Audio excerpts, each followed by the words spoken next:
तो आदाब, नमस्कार, गुड इवनिंग, सत श्री अकाल। एक बार फिर आप तमाम लोगों का स्वागत है हानि के इस एपिसोड में। उम्मीद है पूरी फैमिली अच्छी होगी, अपना और अपनों का ख्याल रख रही होगी।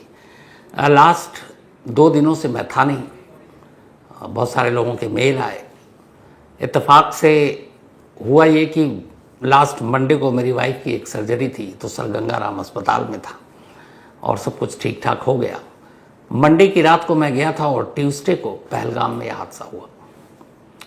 पहली खबर मुझे हॉस्पिटल में ही मिली थी और उस वक्त शुरुआत में तो इतनी बड़ी खबर नहीं थी।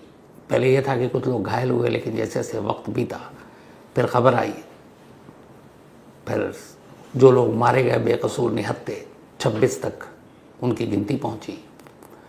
तो धीरे धीरे जब ये खबर मिल रही थी और मैं देख रहा था, और जिस तरीके से ये हुआ कि पहली बार 30 साल के बाद कश्मीर में टूरिस्ट जो घूमने गए, कुछ हनीमून पर गए, कुछ छुट्टियां मनाने गए, कुछ का सपना था कश्मीर देखना, और उन बेकसूर निहत्थे लोगों को जिस तरीके से मारा गया।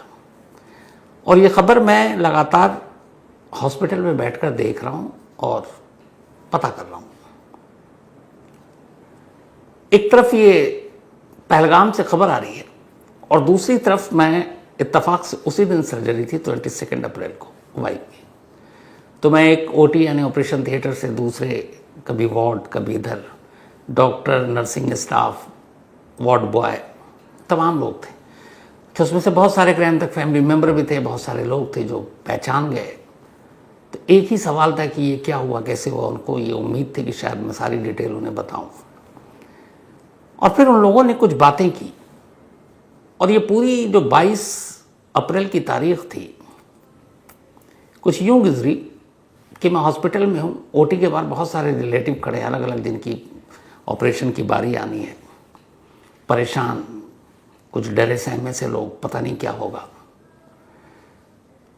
उधर नर्स, नर्सिंग स्टाफ, डॉक्टर, वो सब कोशिश में है कि जितने भी लोग आए उनको मायूस ना करूं, मरीज को अच्छा करूं। तो सभी मिलजुल कर एक आदमी को बचाने के लिए, एक जान बचाने के लिए एक पूरा अमला, एक पूरे टीम लगी हुई है। डॉक्टरों की हो, अलग अलग डिपार्टमेंट की हो, नर्सिंग स्टाफ की हो, रूम साफ करने वाले की हो, ताकि कोई इन्फेक्शन ना हो, हर एक की। मतलब ये सब क्या कर रहे हैं, एक आदमी की जान बचाने के लिए पूरी मेहनत ईमानदारी से लगे हुए हैं, जिसको वो जानते भी नहीं है, जिसकी ज़िंदगी मौत से शायद कुछ फ़र्क भी नहीं पड़ेगा क्योंकि वो प्रोफेशनल लोग हैं। लेकिन फिर भी उनकी जिम्मेदारी ये है कि जो भी उनके पास है उनकी ज़िंदगी बचाओ। तो एक तरफ मैं उस माहौल में 2 दिन और देख रहा हूं कि कैसे लोग परेशान हाल, रोते हुए भी, कुछ सीरियस वाले भी आ रहे हैं, दुआएं कर रहे हैं, प्रार्थनाएं कर रहे हैं। और पूरे हॉस्पिटल की टीम सर गंगाराम की वो लगी भी उन्हें बचाने के लिए। और दूसरी तरफ उसी हॉस्पिटल में बैठकर मैं ये टीवी पर और मोबाइल पर ये खबर देख रहे हैं कि नौजवान, नए नए शादीशुदा जोड़े, बच्चे, बुजुर्ग, बूढ़े, औरतें, वो सब घूमने के लिए गई हैं। कोई बीमार नहीं है, सब तंदुरुस्त हैं। और उन्हें कुछ हैवान लगातार उन पर गोलियां बरसा रहे हैं, उनकी जान ले रहे हैं। ये 2 चीज़ें एक साथ मुझे उस दिन, चूंकि काम था नहीं तो ये और गहराई से सोचने का मौका मिला। फिर लगा कि ये है क्या। ये बहुत सारे, मुझसे एक नर्सिंग स्टाफ ने पूछा भी कि सर आपने आतंकवादी तो देखा होगा, आपके 1-2 इंटरव्यू भी देखे मैंने, वो कैसे होते हैं। मेरे पास जवाब ही नहीं था कि कैसे होते हैं। जिनसे कोई मतलब नहीं, जिनसे आपकी कोई दुश्मनी नहीं, जिसको आप जानते तक नहीं हो, आप कैसे उनके साथ इस तरीके के सलूक कर सकते हो। मतलब इसके लिए शब्द ही नहीं है कि इंसान क्या और कैसे हो सकता है। जिन लोगों पे बीती, जो 26 जाने गई, आप उनके परिवार की सिर्फ हालत देखें, पूरी जिंदगी उजड़ गई उनकी। और शायद जब तक वो लोग जिएंगे जो परिवार में बचे हैं, इस 22 अप्रैल की तारीख को नहीं भूलेंगे। उनका गुस्सा, उनकी सारी चीज़ें बिल्कुल अपनी जगह जायज़, लेकिन ऐसे हैवानों का क्या कीजिएगा। सभ्य समाज की एक यही मजबूरी होती है कि इनको आप सभ्यता के साथ ही, गाइडलाइंस के हिसाब से, कानून के हिसाब से ही सज़ा दे सकते हैं, लेकिन वो लोग इन चीज़ों को कहाँ मानते हैं। जो पहलगाम में हुआ और कैसे हुआ, ये पूरी डिटेल के साथ, चूँकि ये मुझे लगा हॉस्पिटल की ये चीज़ें आपके साथ शेयर करनी चाहिए। 30 साल पहले पहली बार या शायद आखिरी बार कश्मीर में टूरिस्ट पर हमला हुआ था। बल्कि हमला क्या, एक साथ 6 टूरिस्ट और उनके साथ 2 गाइड थे। तारीख थी 4 जुलाई 1995, 4 जुलाई 1995। 6 टूरिस्ट कश्मीर घूमने गए थे।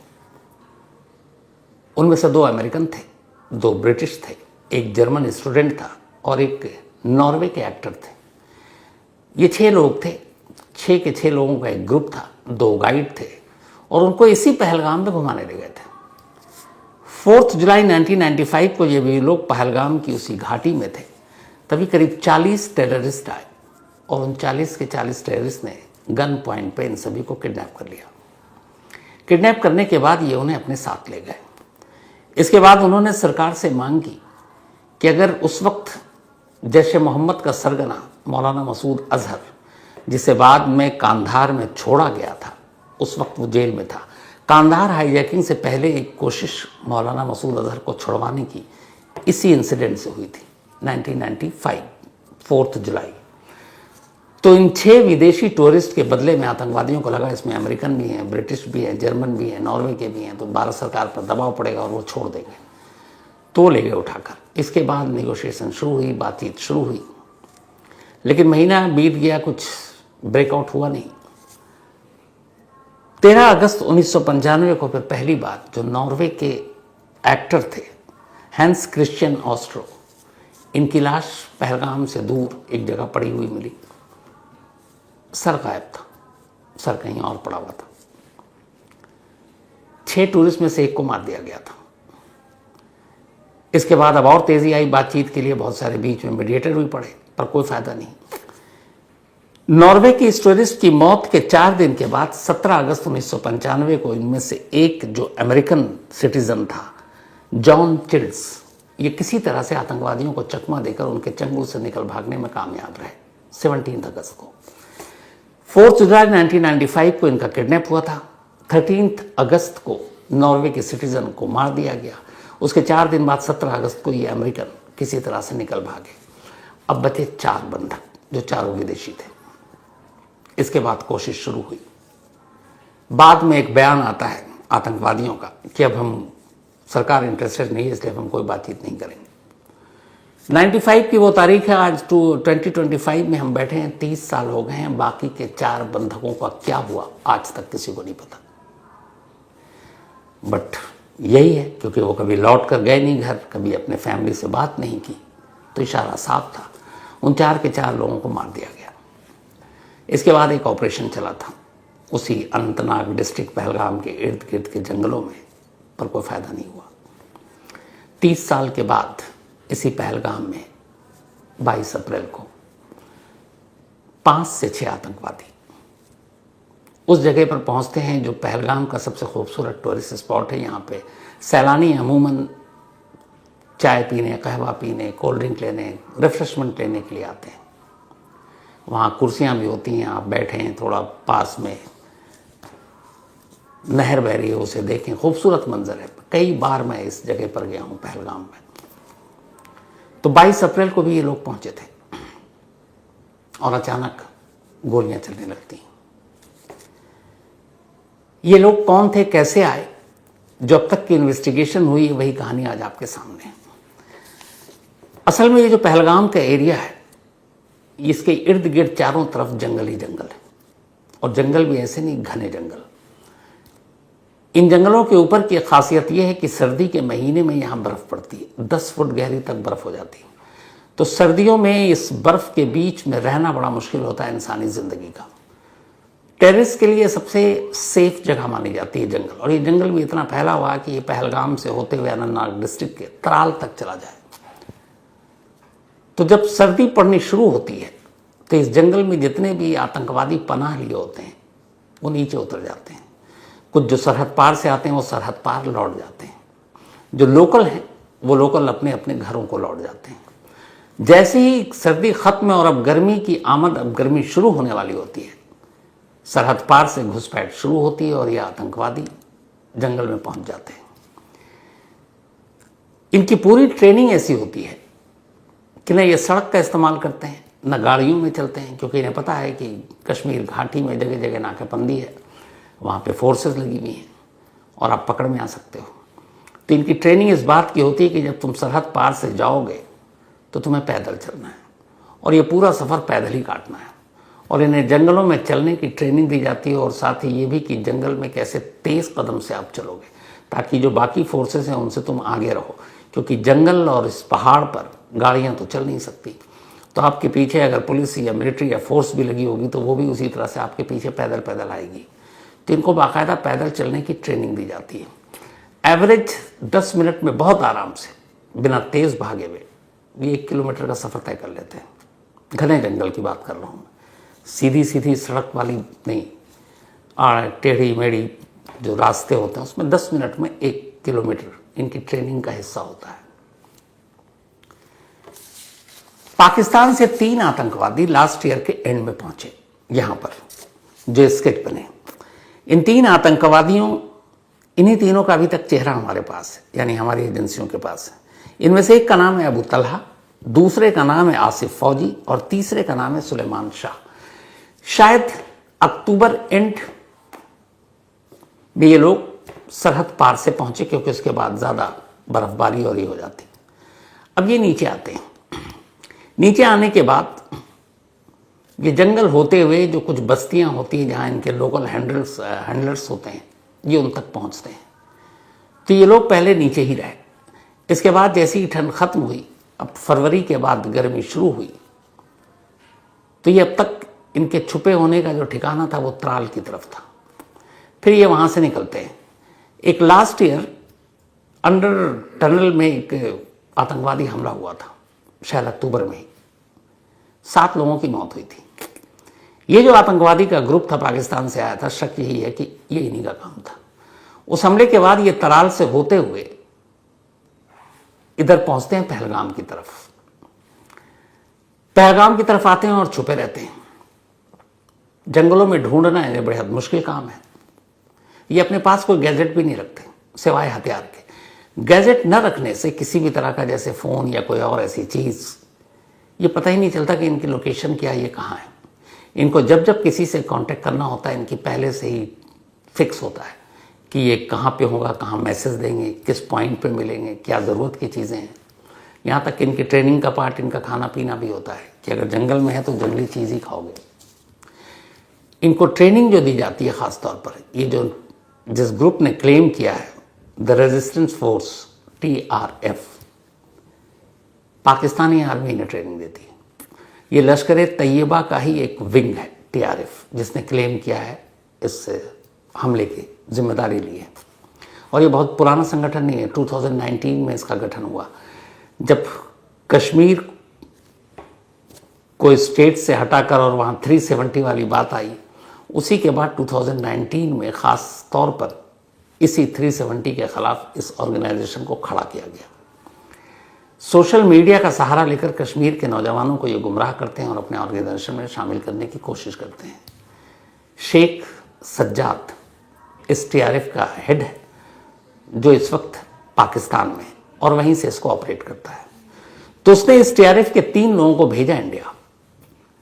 अब ये जंगल में भटक रहे हैं, सड़क के रास्ते चल नहीं रहे, गाड़ियाँ ये इस्तेमाल करते नहीं हैं, और चलते चलते आखिरकार ये त्राल से पहलगाम तक पहुँचते हैं।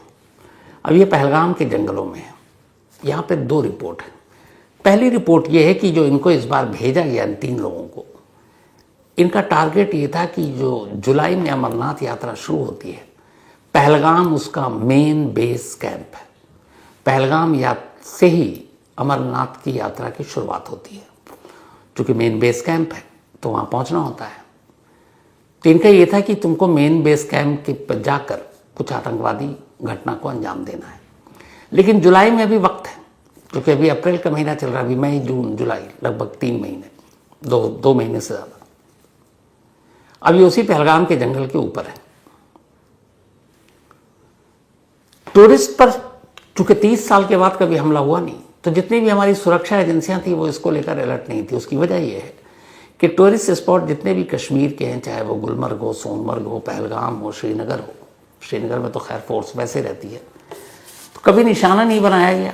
तो एक तो वो इस बात को लेकर बेफिक्र है। दूसरी बात ये कि पिछले कुछ वक्त से करीब साल डेढ़ साल के अंदर जितने भी टेररिस्ट आउटफिट या ग्रुप थे, खासतौर पर अनंतनाग डिस्ट्रिक्ट में, इसी अनंतनाग डिस्ट्रिक्ट में ये पहलगाम पड़ता है, तो वहाँ ज़ीरो एक्टिविटी की रिपोर्ट थी कि अब कोई टेररिस्ट ऑर्गेनाइजेशन या कोई आतंकवादी इस पूरे अनंतनाग डिस्ट्रिक्ट में अब एक्टिव है ही नहीं। रिपोर्ट थी कि कुछ दूसरे डिस्ट्रिक्ट में, कश्मीर के पार्ट में कुछ ऑर्गेनाइजेशन या टेररिस्ट हैं जो एक्टिव हैं, लेकिन उनकी भी रिपोर्ट ये थी कि उनकी प्लानिंग जो है वो अब कश्मीर में, जैसे रेलवे का आपने देखा होगा कि एक जाल बिछ रही है कि रेलवे को निशाना बनाना या गैर कश्मीरी कर्मचारी जो एम्प्लॉय वहाँ काम कर रहे हैं, चाहे वो मजदूर हो या अलग अलग फील्ड में, तो गैर कश्मीरियों कर्मचारियों को निशाना बनाना या वहाँ के रेलवे पर अटैक करना, ये उनके टारगेट की रिपोर्ट थी हमारी खुफिया एजेंसियों को।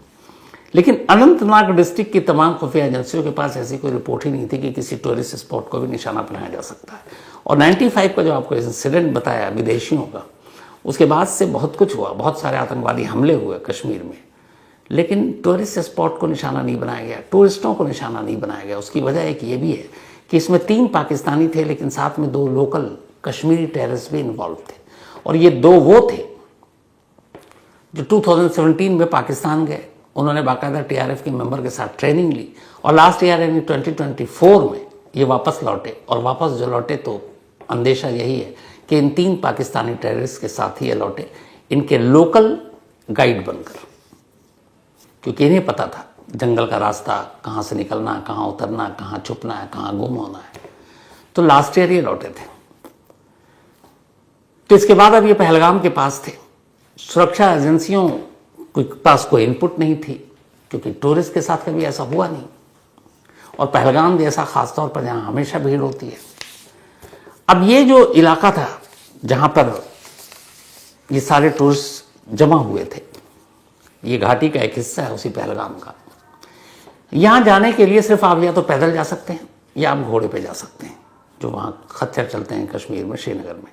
तो वो सारे जो उन्हीं 2 जरिए से, गाड़ियाँ चल नहीं सकती क्योंकि आपको जंगल है, पहाड़ी है, पत्थर है, तो पैदल चलने का रास्ता नहीं। इसका मतलब ये है कि अगर इस इलाके में कुछ होता है तो वहाँ पे फोर्सेस, पुलिस, आर्मी को भी पहुँचने में वक्त लगेगा, क्योंकि वहाँ उस तरीके से आप गाड़ियाँ लेकर जा ही नहीं सकते, दौड़ा ही नहीं सकते। तो पहलगाम एक काफ़ी बड़ा इलाका है, बहुत सारे लोग किसी नदी के किनारे होते हैं, कहीं किसी और स्पॉट पर होते हैं।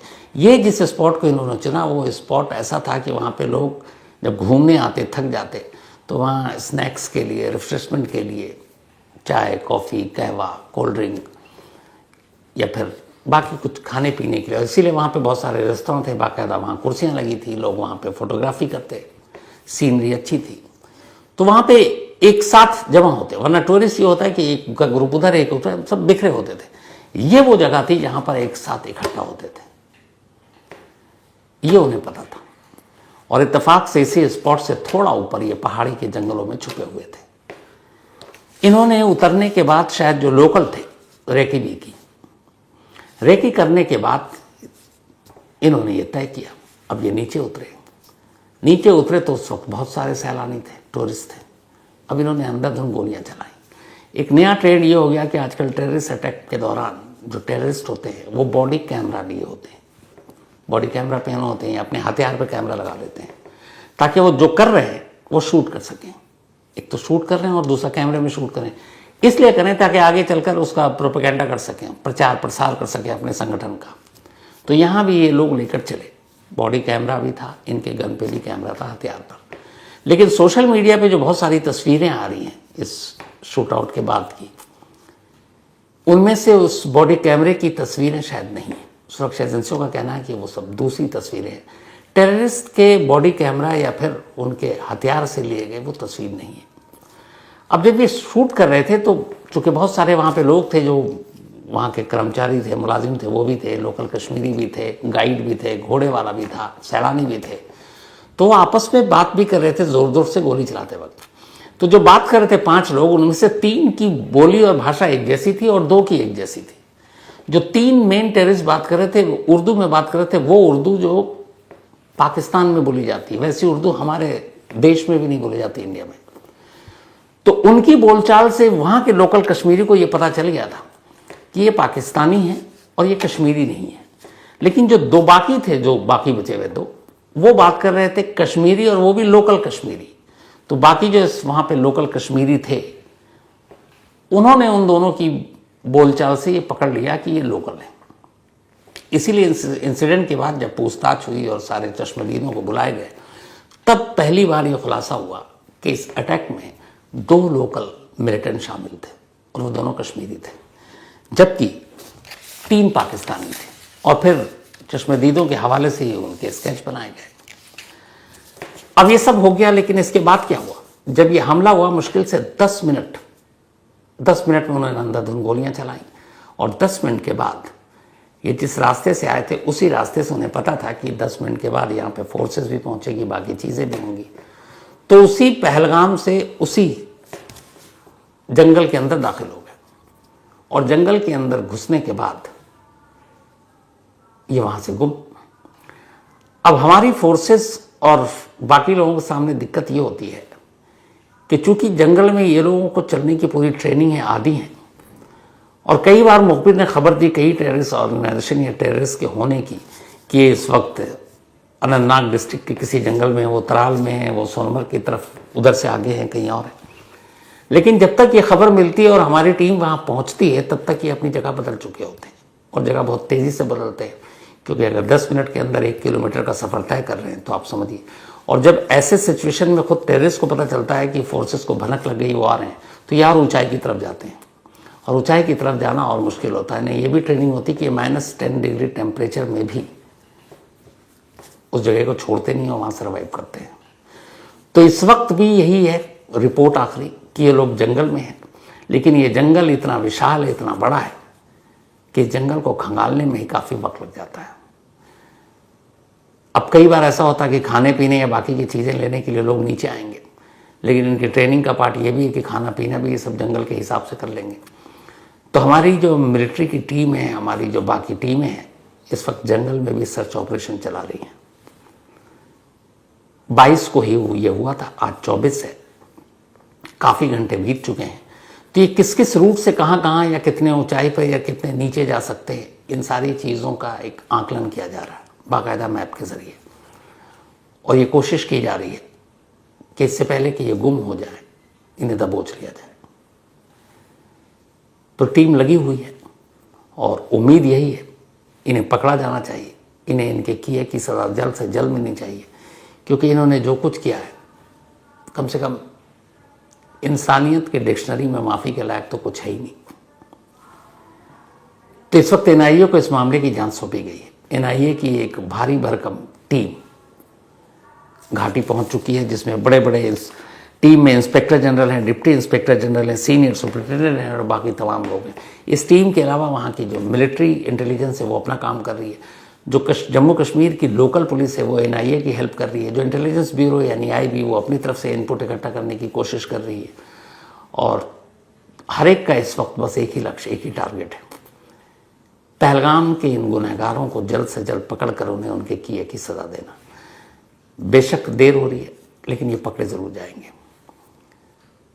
और इस बीच भारत सरकार ने भी बहुत सारे कदम उठाए हैं, क्योंकि इसका सीधा सीधा रिश्ता पाकिस्तान से जुड़ रहा है। जो 3 पाकिस्तानी टेररिस्ट हैं, उनका संबंध सीधे सीधे द रेजिस्टेंस फोर्स यानी TRF से है, जो लश्कर तैयबा की ही एक शाखा है, और उसी लश्कर का चीफ हाफिज सईद है, वो भी वहीं छुपा हुआ है। मुंबई अटैक के सिलसिले में हमें उसकी तलाश है। तो इन सारी चीज़ों का पनाहगार पाकिस्तान है, और इसीलिए भारत सरकार ने पाकिस्तान से बहुत सारी चीज़ें, जैसे एम्बेसी में अपने स्टाफ कम कर दिए, चौकियाँ बंद कर दी, ट्रेड तो अब वैसे भी नाम कर रहा है। इसके अलावा जो सिंधु नदी का वो पानी है उसको रोकने का फैसला किया गया है। जो पाकिस्तानी इंडिया में हैं, जब वीज़ा से आए हैं वैलिड, उनको वापस भेजने के लिए 48 घंटे का टाइम दिया गया है। ये सारे कदम उठाए जा रहे हैं, बातचीत हो रही है, लेकिन सवाल यही है कि हर बार हमेशा इस हमले के बाद होता है। फिर क्या होता है, थोड़े दिन बाद हम लोग भूल जाते हैं। सिर्फ वही परिवार याद रखता है जिस परिवार के ऊपर ये बीती है। कई सारे लोगों का ये भी कहना था कि ऐसा क्यों, हम क्यों ना सीधे पाकिस्तान के साथ अपने रिश्ते को ही ख़त्म कर लें, किश्तों में ये बंद करना, वो करना, एम्बेसी से स्टाफ कम कर देना, क्या यही हाल है? तो उस पर असल में एक दिक्कत है। भारत पाकिस्तान के साथ या पाकिस्तान भारत के साथ पूरी तरीके से रिश्ते ख़त्म नहीं कर सकता। इसकी कई वजह हैं, लेकिन 2 से 3 सबसे अहम वजह है। पहली वजह यह है कि हमारी भारत की सबसे लंबी जो सीमा है, बॉर्डर है, सरहद है, वो पाकिस्तान से लगती है। अब पाकिस्तान के साथ हमारी सरहद है बहुत लंबी, कई 100 किलोमीटर की। तो जिस पड़ोसी के साथ आपकी सरहद लगी है, ऐसा नहीं हो सकता कि आप उससे बातचीत बंद कर दें। बहुत सारी ऐसी चीज़ें डे टू डे बेसिस पे होती है कि आपको बात करनी पड़ेगी। तो बात करने के लिए तरीका क्या होता है? एक प्रॉपर चैनल, डिप्लोमेटिक चैनल। इसीलिए एम्बेसी होती है, इसलिए एम्बेसडर होते हैं, इसलिए दूतावास होता है। जैसे आज ही की खबर है कि एक बीएसएफ के हमारे जवान को पाकिस्तानी रेंजर ने पकड़ लिया क्योंकि वो गलती से पाकिस्तान की सरहद में चला गया। अब दोनों सरहद के अफसरों के बीच में बातचीत हो रही है। अब ऐसे सोचिएगा, अगर बातचीत नहीं है, हर तरफ से रिश्ता खत्म है, तो फिर बातचीत आप कैसे करेंगे? तो हर बात, हर चीज़ के लिए छोटी छोटी आप जंग नहीं कर सकते। तो पहला मसला यही है कि इतना लंबा बॉर्डर है हमारा कि हमें बातचीत कभी ना कभी करनी पड़ती है। नंबर 2, इंडिया और पाकिस्तान दोनों न्यूक्लियर वेपन कंट्री, परमाणु बम हैं दोनों के पास। तो ऐसे में बहुत सारे समझौते होते हैं, जिस समझौते के तहत ये भी है कि बातचीत का सिलसिला रहना चाहिए, वरना कुछ भी हो सकता है। तीसरा, यूनाइटेड नेशन के दोनों मेंबर हैं। यूनाइटेड नेशन के मेंबर होने के नाते भी बड़ी सारी मजबूरियां और बंदिशें और बेड़ियां होती हैं। वो बेड़ियां भी भारत के साथ हैं। तो यही वजह, आप ट्रेड ख़त्म कर सकते हैं, आप बाकी चीज़ें ख़त्म कर सकते हैं, आर्ट, कल्चर, ट्रेड, जो भी है, लेकिन कुछ मजबूरियां ऐसी होती हैं जिसकी वजह से आप पूरी तरह से रिश्ता नहीं तोड़ सकते, और वही दिक्कत आती है हर बार। लेकिन सवाल ये है कि पहलगाम के बाद कितने दिन हम इसे याद रखेंगे, फिर भूलेंगे, फिर कुछ होगा तब हम जागेंगे। फाइनल इलाज क्या है इसका? सबसे बड़ा सवाल यही है, क्योंकि लड़ाई, नफरत सब अपनी जगह, आम आदमी बेकसूरों का क्या मतलब होता है? जो हनीमून बनाने गए हैं उनके बेचारों का क्या आतंकवाद से लेना देना? जो हस्बैंड वाइफ न जाने कब से एक सपना देख रहे थे कश्मीर घूमना है, बड़ी मुश्किल से उन्होंने प्लान बनाया, बुक किया, गए घूमने, उनका क्या कसूर है? और सबसे बड़ी बात, जो कश्मीर पूरा टूरिज्म के ऊपर जिंदा है, वहाँ के चाहे घोड़े वाले हों, वहाँ के छोटे छोटे दुकान वाले हों, वहाँ के होटल वाले हों, इस एक इंसिडेंट से सारे करीब 90% टूरिस्ट या 80% टूरिस्ट की बुकिंग कैंसिल हो गई है। उनका रोजगार का क्या होगा? अगर यही बात है, जिहाद की यही बात है, इस्लाम की यही बात है कि ये सब कुछ इसी के नाम पे हो रहा है, तो भाई तुम तो अपने ही लोगों के खिलाफ जुल्म कर रहे हो। फिर तो धोखा किसे दे रहे हो? जिनकी अब रोजगार नहीं, क्योंकि टूरिस्ट से ही चलता है, अब वो टूरिस्ट तो सब लौट आए, तो उनका, वो कैसे जिंदा रहेंगे? उनका क्या कसूर है? वो रो रहे हैं, और किसकी वजह से रो रहे हैं? उन लोगों जैसे मुट्ठी भर लोगों की वजह से। तो इसीलिए ना वो किसी के अपने हैं, ना किसी के सगे हैं, ना उन्हें किसी के दुख से मतलब है, ना उन्हें किसी के सुख से मतलब है, उन्हें बस खून से मतलब है। और ऐसे लोगों को इंसान कहना भी इंसानियत की तौहीन है।